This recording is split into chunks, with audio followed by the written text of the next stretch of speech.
नमस्कार। Ukraine war अब एक नए रंग की ओर जा रही है। That means Russian state media अब डायरेक्ट अटैक्स की बात करने लगा है यूके पे और यूएसए पे, मतलब अमेरिका पे और यूके पे।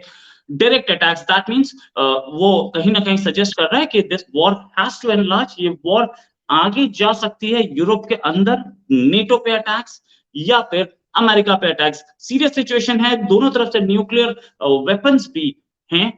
और रशिया ने तो अपने nuclear weapons full full alert पे लगा रखे हैं, जिसे बोलते हैं कि तीसरी वर्ल्ड वॉर की दस्तक। ऐसी भी कहानियां हमें सुनाई दे रही हैं। इसी में बात करने के लिए हमारे साथ हैं डॉक्टर मुक्तदिर खान। अमेरिका में प्रोफेसर हैं और वैसे रहने वाले ये इंडिया डेक्कन में हैदराबाद के हैं, लेकिन अभी अमेरिका सेटल है, वहां पे पढ़ाते हैं। सर, बहुत बहुत स्वागत है आपका हमारे शो में।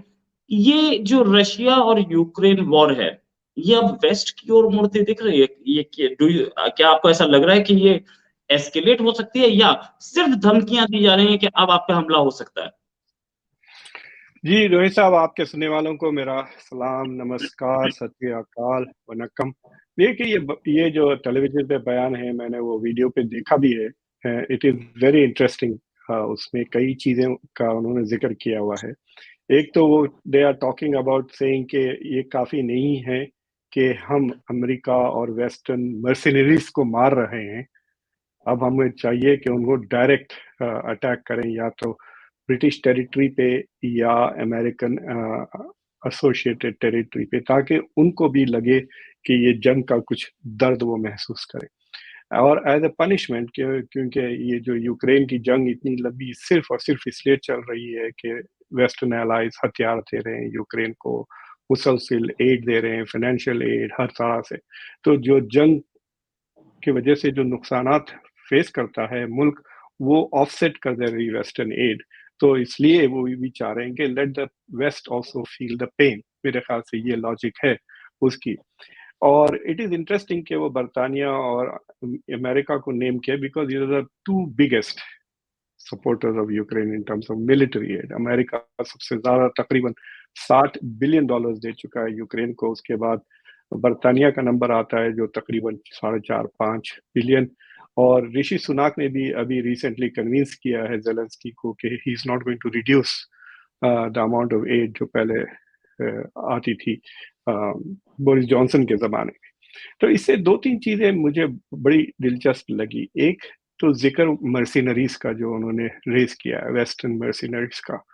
और इसका जिक्र प्राइमरीली इस वजह से हुआ है कि थोड़े टर्किश मर्सिनरीज टर्की का झंडा हिलाते हुए सोशल मीडिया पे बहुत वायरल हो गए कि they are going to go and fight for Ukraine.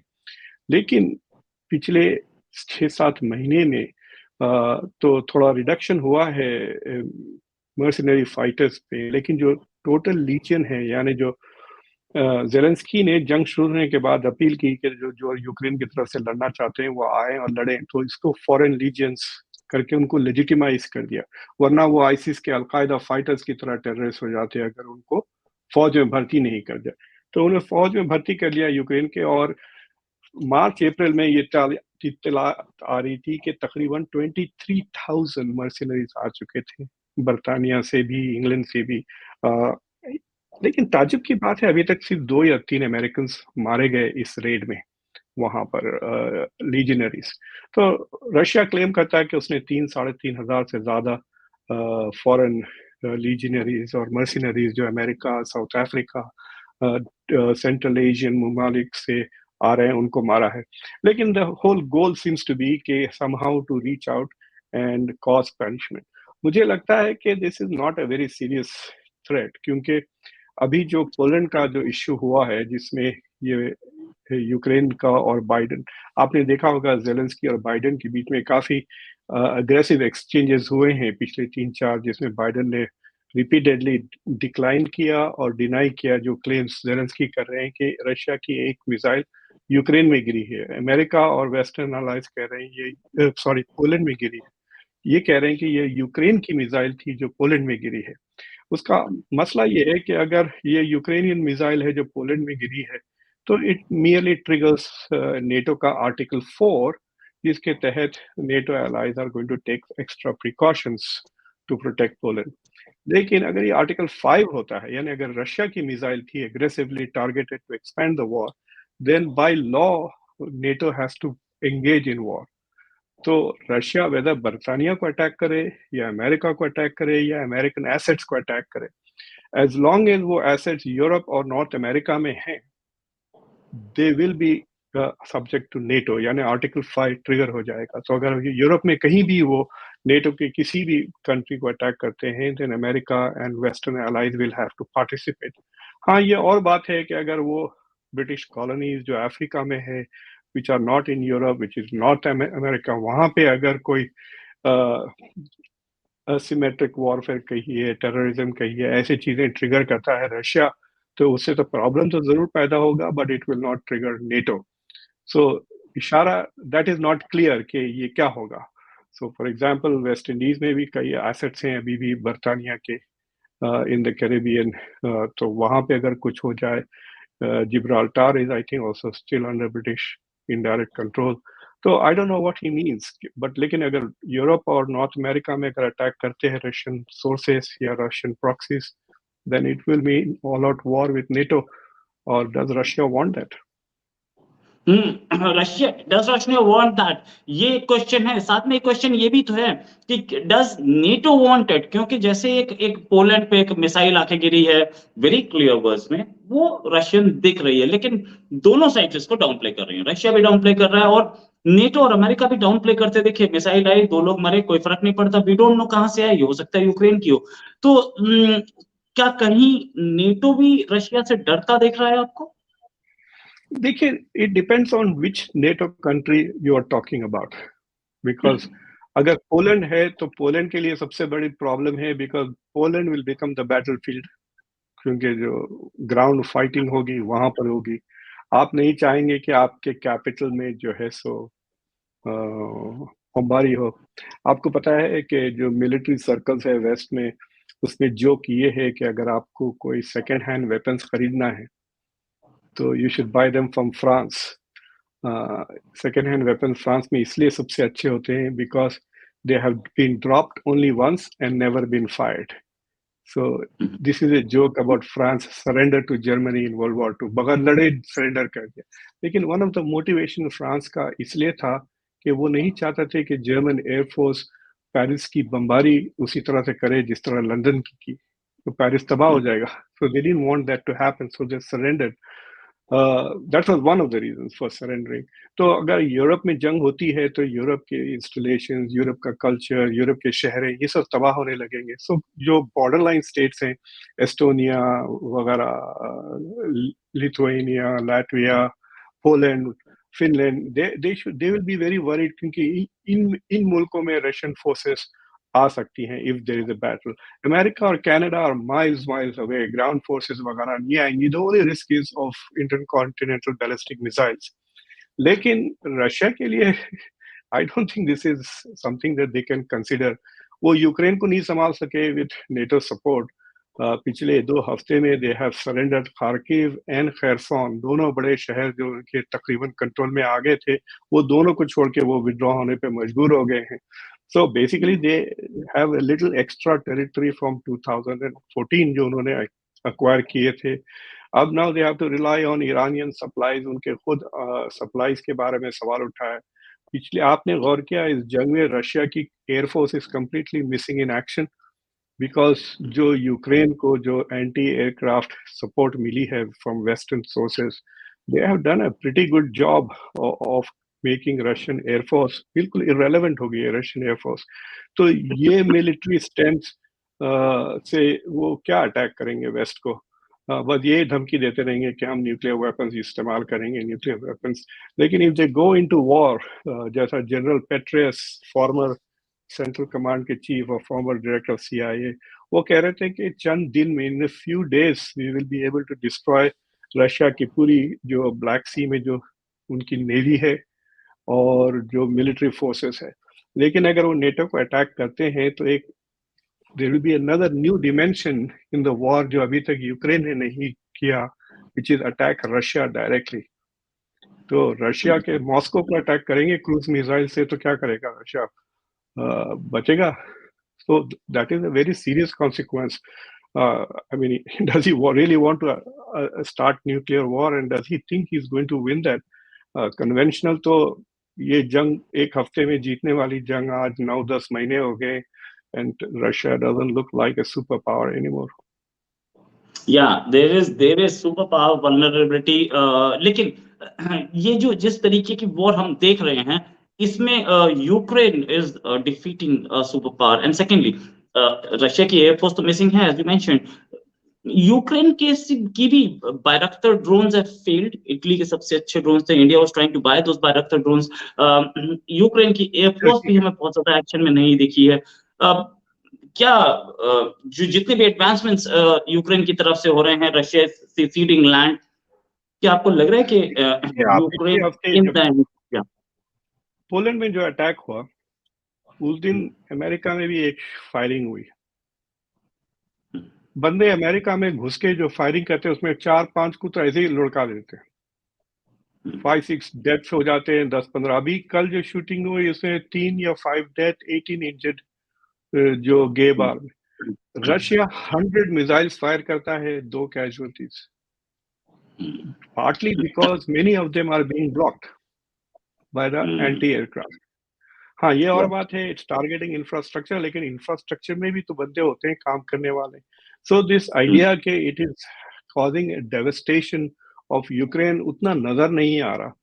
ठीक है, दूसरी चीज ये है कि जो ड्रोन्स आपने रेफर किया, देवर टर्किश ड्रोन्स, और खार्किव कीव का जो इनिशियल इन्वेजन जो नॉर्थ से हुआ था, आपको याद है, even coming from Belarus, and then Russia had to go back. तो उसमें the drones played huge massive role in attacking the caravans और उनके जो, हाँ, तो फौज जो आ रही थी उसको काफी ड्रोन्स ने अटैक किए। फिर ये मॉस्को बल्कि उनकी जो शिप थी, दैट वाज आल्सो, दे से कि even though it was drowned by cruise missile, लेकिन उसमें drones played a big role in diverting, या कुछ टैक्टिकल रोल बहुत प्ले किया है। और खुद ये जो दूसरे अटैक्स हो रहे हैं, ये भी रशिया की तरफ से भी इज यूजिंग ईरानियन ड्रोन्स, जो कामिकाजी ड्रोन्स होते हैं ना, जो सुइसाइड ड्रोन्स कहते हैं। सो दे आर यूजिंग ड्रोन्स, दोनों तरफ से ड्रोन्स हो गए। The battle field has changed a lot. मेरे ख्याल से with emergence of drone technology, eventually basically you should think of it as unmanned aircraft. So manned aircraft will become irrelevant compared to unmanned. अगर आपके सुनने वाले Tom cruise का जो latest movie आई है, अगर वो देखे हैं उन्होंने तो दे विल रियलाइज कि उसमें ही दे आर डिस्कसिंग कि देयर इज नो मोर, क्या कहते हैं, डॉग फाइट्स बिटवीन एयरप्लेन्स जो पहले होती थी वर्ल्ड वॉर 1, वर्ल्ड वॉर 2 में, बिकॉज दूर से ही शूट कर देते हैं। So it's just like video games. So there is air force तो छोड़ दें, it's consider them as robots that fly. So robots that fly, robots that are on the ground, and robots that will be underwater, उससे हम जंग लड़ेंगे in the future, which will be mostly technology versus technology. So we are beginning to see the beginning of that war. इसलिए भी ये 9 महीने हो गए, इतनी heavy firing दोनों तरफ से हो रही है, but the casualties, they say कि Mariupol की fight में about 100,000 civilians were killed, but the casualties और थोड़ी बहुत for about a month, shayad, they were saying that Ukrainians were losing about 600 soldiers per day. But Russians ne bhi bahut casualties experience kiye hain. They say Russians are dying because they are not trained. Young bachchon ko bhej diya jang mein. There is also a hidden side to this, Rohit Saab, jo discussion nahi ho raha hai, which is population issue. Russia has a population problem. In fact, I think Russia should negotiate with India.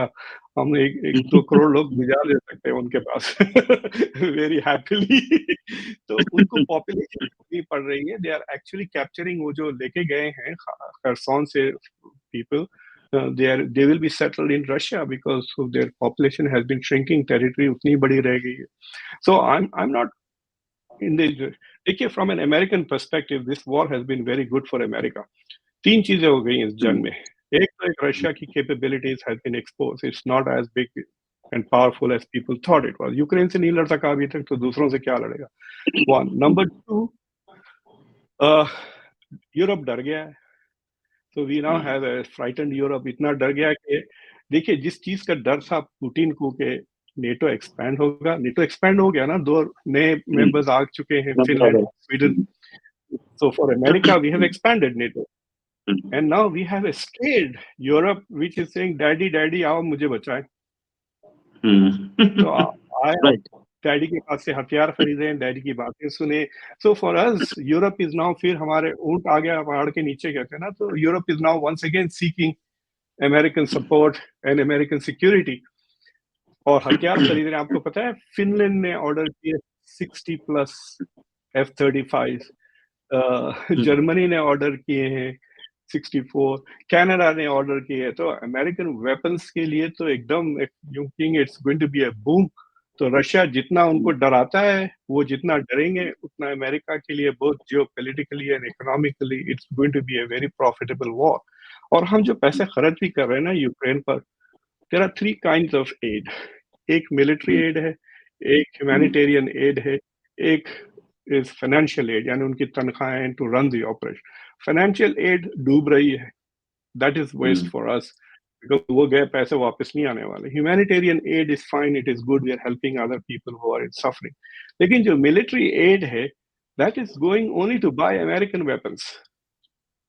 Right. तो Right. अगर हम और वो $16 साथ में billion देते हैं, हाँ हाँ, तो वो हमारे हथियार ही खरीद रहे हैं ना, उसे जैवलिन खरीद रहे हैं, उसे ये नहीं कि हम पैसे दे रहे हैं और वो जाके दूसरे मुल्कों से हथियार खरीद रहे हैं। That is not happening. So ये जो मिलिट्री एड है, it works like creating a subsidy for American defence industry. तो $16 बिलियन हमारे डिफेंस इंडस्ट्री को जा रहे हैं, और that's creating jobs in America, that's creating profit in America. So in that sense, it's not a bad thing for the US as long as it does not, मतलब the only नुकसान ये है कि जो ग्लोबल इन्फ्लेशन हुआ, supply chains disturb हुए, उससे जो इकोनॉमीज को नुकसान हो रहा है, that is the only negative I think, जहां तक अमेरिका का सवाल है। इस वॉर का एंड क्या देखते हैं आप? Is Ukraine going to get all its territory, lost territory from Crimea? देखिए, मैंने सेनेटर कून्स, जो सेनेटर फॉरेन रिलेशंस कमेटी के बहुत इंपॉर्टेंट सेनेटर है and very close to Biden, उनसे भी ये सवाल पूछा था कि what is the end game. तो वो बड़े नाराज हो गए थे मुझसे। He saying you are trying to say that we should negotiate at a time when Ukraine is winning. बड़े गुस्से में आ गए थे, but this was before the mid term election. तो अगर आप मिड टर्म इलेक्शन से अमेरिकन ऑफिशियल से बात करके पूछते, तो वो ये कह रहे थे कि we will continue to fight as long as Ukraine wishes to fight. तो that was one thing. The other thing, Ukrainians कह रहे थे कि हम तो रशिया को प्री 214 यानी भगा देंगे out of Crimea also. That is what they were saying, ना सिर्फ डोनबास रीजन से, खार्किव, खरसोन, और उनको क्राइमिया से भी we will liberate Crimea. That was what Ukraine was saying. लेकिन जब से इलेक्शन खत्म हुआ है, बाइडेन की रेटरिक बदल गई है। Biden is not talking about cease fire. Biden is now saying कि विंटर होने शुरू होने से पहले we should think of winter. अब तो नवंबर आ गया, कब तक विंटर का इंतजार करेंगे? विंटर शुरू होने से पहले we should find some way to start negotiating. In fact the assumption was कि जब फॉरेन मिनिस्टर जयशंकर गए थे Russia, may be behind the scenes कुछ डिस्कशन हुए थे, and they were also hoping that India might suggest some way of finding a middle ground जहां दोनों मुल्कों को सीज फायर। लेकिन the signal I think Zelensky को मिल रहा है कि भाई आपके पास ब्लैंक चेक नहीं है, you can't keep fighting and we are not going to keep financing this because Europeans are feeling the pinch seriously. So please find a way to put an end to this war.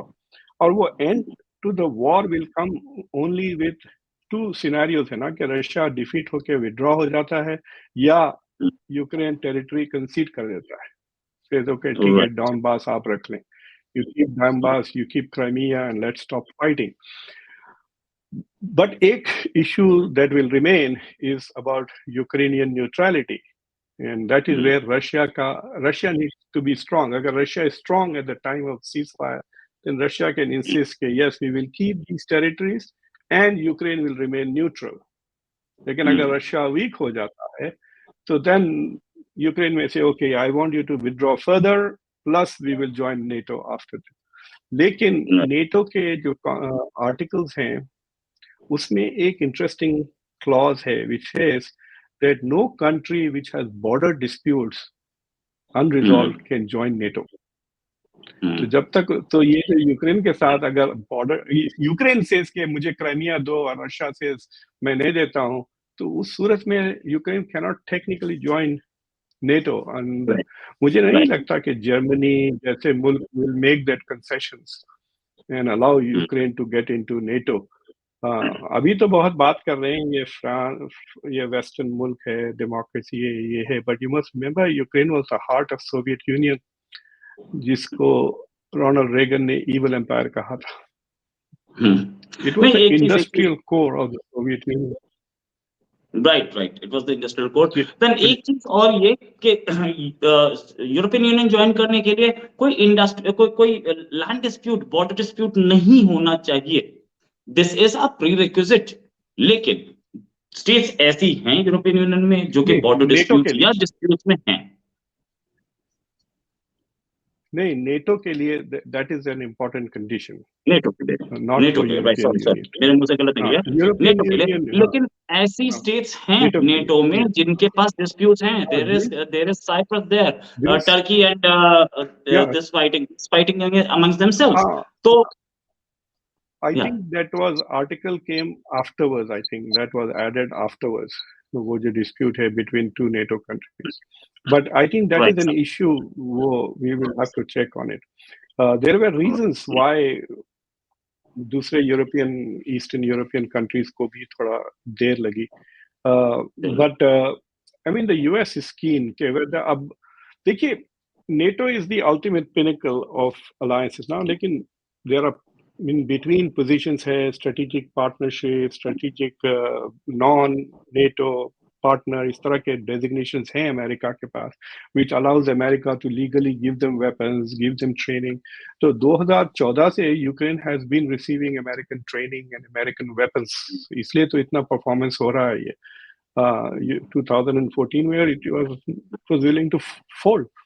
So Ukraine has already benefited like a NATO power. So Ukraine, whether it joins NATO formally or not, you can see कि whatever ceasefire जो भी होता है उसके बाद Western मुल्क will be there strengthening Ukraine. Ukraine doesn't have to join NATO to become a base for American troops. Right. ये थे डॉक्टर मुक्तदिर खान, और स्पेशली आज इन्होंने टाइम निकाला. He is on vacation somewhere, I won't disclose the location. Sir, thanks a lot for joining us, और उम्मीद है जल्दी आपके साथ एक डिस्कशन और करेंगे. अभी के लिए बहुत बहुत धन्यवाद. नमस्कार. Thanks a lot sir. Thank you.